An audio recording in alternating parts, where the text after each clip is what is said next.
నాడు పిసిసి అధ్యక్షులు, శాసన మండలి సభ్యులు, గౌరవనీయులు ఎన్నో కార్యక్రమాలు ఉన్నప్పటికీ కాంగ్రెస్ పార్టీ మీకు ఇచ్చినటువంటి మాట నిలుపుకున్న దృష్ట్యా కాంగ్రెస్ పార్టీ అధ్యక్షుడిగా, ఆనాటి వర్కింగ్ ప్రెసిడెంట్గా రాహుల్ గాంధీ గారు వేదిక మీద ఇచ్చినటువంటి యొక్క మాటని నిలబెట్టుకున్న సందర్భంలో పిసిసి అధ్యక్షుడు మహేష్ కుమార్ గౌడ్ గారిని ప్రసంగించవలసిందిగా కోరుతున్నాను.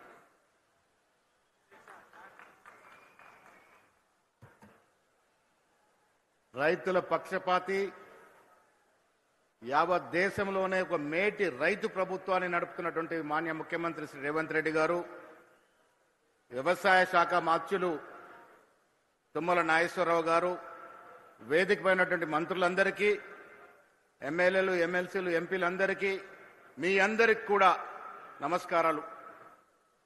2023కు ముందు పిసిసి అధ్యక్షుడిగా రేవంత్ రెడ్డి గారి సారథ్యంలో కాంగ్రెస్ పార్టీని మీరు ఎన్నుకునే రోజు నాటికి ఏవేవైతే వాగ్దానాలు ఇచ్చినారో, దాంట్లో ముఖ్యంగా రైతుల గురించి ఏదైతే వాగ్దానాలు ఇచ్చినారో, ఈ 2.5 సంవత్సరాలుగా అన్నీ కూడా తీరుస్తూ తుదకి వాళ్ళ నిర్మట్టెకి వచ్చి 300 కోట్లతో ఆయిల్ ఫీడ్కి సంబంధించినటువంటి కర్మాగారాన్ని, రిఫైనరీని ఇవాళ స్థాపిస్తున్నటువంటి సందర్భంగా మీ అందరికి కూడా మనస్సు పంచి అభినందన తెలియజేస్తా ఉన్నాను.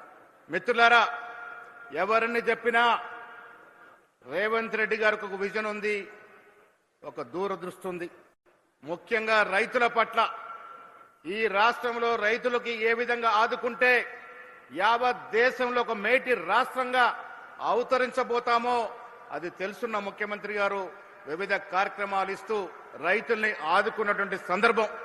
దాంట్లో భాగంగానే వాళ్ళ చెప్తా ఉన్నాను, కాంగ్రెస్ పార్టీ సోనియా గాంధీ గారు ఒక మాట ఇస్తే మాటకు కట్టుబడి తెలంగాణ ఇచ్చినట్టు సందర్భం. ఇవాళ రేవంత్ రెడ్డి గారు రైతులకు ఒక మాట ఇస్తే ఆ మాట కట్టుబడి ఇన్ని కార్యక్రమాలు ఇస్తున్నట్టు సందర్భం. మిత్రులారా, ఎవరిని చెప్పినా రేవంత్ రెడ్డి గారి కాంగ్రెస్ ప్రభుత్వం రైతుల పక్షపాతి ప్రభుత్వం, పేదల పక్షపాతి ప్రభుత్వం, ఎస్సీ, ఎస్టీ, బీసీ, మైనార్టీల పక్షపాతి ప్రభుత్వం. యథేచ్ఛగా ఎవరు అడ్డంకు పలికినా ఈ వర్గాల్ని ఆదుకునే ప్రభుత్వం అనే మాట ఈ సందర్భంగా మనవి చేస్తూ, ఈనాడు ఇంత పెద్ద కార్యక్రమం ఏర్పాటు చేసుకొని కర్మారాగం పెట్టుకోవడం కాకుండా రైతు భరోసా ఇస్తున్న ఈ సందర్భంలో మనస్ఫూర్తిగా మీ అందరికీ పార్టీ తరఫున అభినందన తెలియజేస్తూ సెలవు తీసుకుంటా ఉన్నాను. జై హింద్.